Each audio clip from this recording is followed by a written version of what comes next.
ओम वासुदेवाय नमः। आप सभी का मेरे YouTube चैनल पर स्वागत है। आज मैं आप सभी को कार्तिक मास में सुनी जाने वाली कथा को सुनाऊंगी, जिसके श्रवण से हमें बहुत ही पुण्य प्राप्त होता है। मैं हर दिन आप लोगों को कार्तिक माह में कार्तिक महात्म की अध्याय और कार्तिक मास की एक पौराणिक कथा आप लोग को सुनाती हूँ। उसी के क्रम में आज 10वें दिन मैं एक कार्तिक मास की कथा, जो 10वीं कथा है, वो आप लोगों को मैं सुना रही हूँ। बहुत समय पहले की बात है कि एक ईली और एक घून दोनों दोस्त थे। दोनों एक साथ रहते थे। एक बार कार्तिक माह आने वाला था तो ईली बोली, अरे मैंने मनुष्यों को सुना है कार्तिक माह के महात्म के बारे में कि कार्तिक माह के स्नान करने से सभी पाप दूर हो जाते हैं और हमें पुण्य की प्राप्ति होती है। तो चलो हम लोग भी कार्तिक स्नान करते हैं। पता नहीं किस जन्मों का पाप है कि मैं ईली बनी हूँ और तुम घून। चलो इस जन्म में हम लोग उसे सुधार लेते हैं। तब घून बोला, ना बाबा, तुम तो फूल में रहती हो, मजबूत हो, तुम्हारे पास इतनी शक्ति है कि तुम जाके कार्तिक स्नान कर सकती हो। मैं ठहरा घून बाजरे में पड़ा रहता हूँ। बाजरा खाऊंगा और पानी पीऊंगा ठंडा ठंडा। मैं नहीं जा रहा हूँ कार्तिक स्नान करने, तुमको जाना है जाओ। ईली बोली, ठीक है। ईली थोड़ी दूर चली। उसके बाद से एक कोई औरत जा रही थी कार्तिक स्नान के लिए। उसके आंचल में वो चिपक गई और उसके साथ साथ वो गंगा तट पे पहुँच गई और वहाँ उसने 1 महीने तक कार्तिक स्नान किया ब्रह्म मुहूर्त में, और जो जो वो कर पाती वो की। और श्री हरि का जब कथा होता था कार्तिक माह में तो वहाँ जाके वो सुनती थी, क्योंकि कथा सुनने से भी बहुत ज़्यादा हमें पुण्य प्राप्त होता है। तो स्नान भी कर लेती थी, वही तट पे ऋषि मुनि कथा कहते थे, कथा सुनती थी और भगवान का ध्यान धरती थी। इस प्रकार उसने ईली ने 1 महीने तक कार्तिक मास का स्नान किया। और 1 महीने बाद क्या हुआ, ईली की भी मौत हो गई और घून की भी।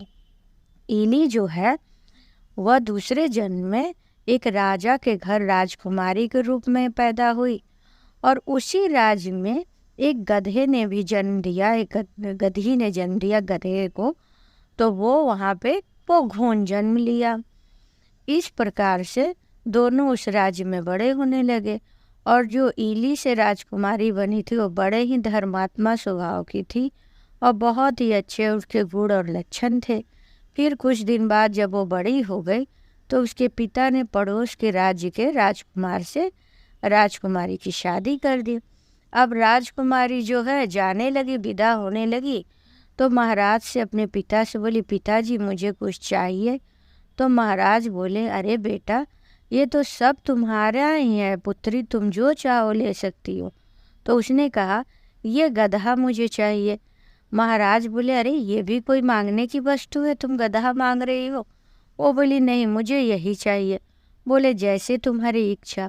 राजकुमारी अपने पति के साथ ससुराल गधे को भी लेके गई।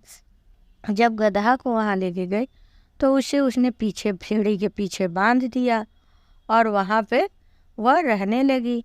एक दिन वो गधे से बोल रही थी कि पिछले जन्म में तो मैं तुम्हें नहीं ले जा सकती थी, मैं कितना बोली कि चलो मेरे साथ चलो, तुम गंगा स्नान के लिए कार्तिक स्नान के लिए नहीं गए, लेकिन इस जन्म में तो मैं तुम्हें ले आ सकती थी, इसीलिए मैं तुम्हें ले आई। तुम यही सोचते हो ना कि मैं तुम्हें क्यों ले आई? तो गधा बोला, हाँ मैं यही सोचता हूँ। उसने पिछले जन्म की सारी बात गधा को बता दी। अब उसे ध्यान आ गया, और जब वो गधा से बात कर रही थी तभी उसकी नंदों ने सुन लिया कि अरे, जो ये दुल्हन बहू रानी है वो गधों से बात कर रही है, जानवर से बात कर रही है। फिर वो जाके राजकुमार से बोली, अरे तू किस जादूगरनी से ब्याह करके लाया है, वो तो जानवरों से बात करती है। तो राजकुमार बोला, जब तक मैं खुद ना देखूंगा विश्वास नहीं करूंगा कि वो जानवरों से बात करती है। फिर उसने सीढ़ी के पीछे छुप गया राजकुमार, और गधा के पास गई राजकुमारी तो गधा बोला, मुझे पानी दे दो। तब वो फिर वही बात दोहराई राजकुमारी, हाँ पानी पी लो, यही बाजरे और पानी के चक्कर में तो पड़े रहे, नहीं तो आज तुम भी कहीं राजकुमार रहते, तुम्हें तो ठंडा पानी पीना था, बाजरा खाना था। गधा बोला, मुझे नहीं पता था कि कार्तिक मास का ये महत्व है। तब तक राजकुमार पीछे से निकला और क्रोध में भर के तलवार निकाल लिया। बोला, तुम कौन हो, कौन सी जादूगरनी हो, बताओ कि तुम जानवरों से बात कर रही हो। राजकुमारी बोली, देखिए आप नहीं समझेंगे। बोला, नहीं मुझे जानना है, पूरा वृतांत बताओ। बोली कि औरतों का भेद नहीं जानना चाहिए, आप मत जानिए। वो बोला कि राजकुमार, नहीं मुझे भेद जानना है, मैं जानना चाहता हूँ मेरी पत्नी कोई जादूगरनी तो नहीं है।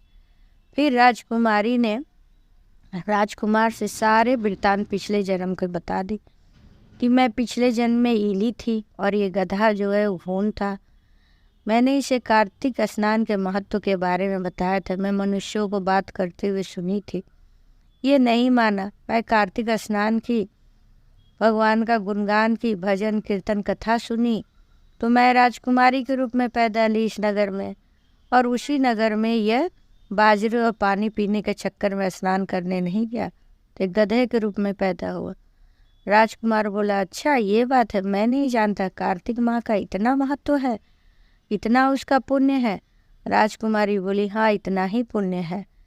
तब राजकुमार बोले, ऐसे तो सब कार्तिक स्नान करते हैं, लेकिन हम लोग जोड़े से स्नान करेंगे, इस जन्म को तो सुधारेंगे ही, आगे वाले जन्म के लिए भी हम अपना सुधार करेंगे और पुण्य को इकट्ठा करेंगे। अब हम लोग प्रण लेते हैं, जब तक जीवित रहेंगे हम तुम्हारे साथ कार्तिक स्नान करेंगे और श्री हरि का भजन सुनेंगे, कथा सुनेंगे और उनकी गुणगान करेंगे। दोनों राजकुमार राजकुमारी ने यह प्रण लिया। अब गधे को भी वो साथ में रखी, क्योंकि वो पिछले जन्म में उसका मित्र था कि चलो इस जन्म में तो तुम कार्तिक स्नान करो और कथा हरि का सुनो तो तुम्हारा भी पुण्य प्राप्ति होगा। इस प्रकार से वो तीनों लोग राजकुमार राजकुमारी गधे के साथ भी अपना कार्तिक स्नान का योजना बनाए। यह एक कथा थी जो मैंने आप लोग को सुनाई। कैसी लगी ये कथा आप कमेंट बॉक्स में ज़रूर बताएं और सब्सक्राइब करें हमारे चैनल को। आप लोगों को चैनल पर सब्सक्राइब और लाइक करने से मुझे मोटिवेशन मिलता है, क्योंकि हम चाहते हैं कि आप लोग कार्तिक मास में श्री हरि का भजन सुने और श्री हरि का गुणगान करें। तो आप लोगों को कैसी लगी आप बताइए, और आप बताइए ये सब कि कोई भी अगर पूजा पाठ है, मैं हर वीडियो में आप लोग से कहती हूँ, कोई भी पूजा पाठ, कोई भी भजन कीर्तन, हम जितना ही करें भगवान की आराधना उतना ही कम है। आप सभी से निवेदन है, आप बिना स्किप किए हुए ये सारे कथाओं को सुने और पुण्य के भागी बने। ठीक है, आपको लाइक नहीं करना है, सब्सक्राइब नहीं करना है, नहीं कीजिए। और ख़ास करके मैं आजकल के युवा वर्गों से कहूँगी, उनके पास, बच्चों के पास समय नहीं है, तो कम से कम मोबाइल पे श्री हरि का गुणगान सुने और अध्यात्म से जुड़े। ओम वासुदेवाय नमः।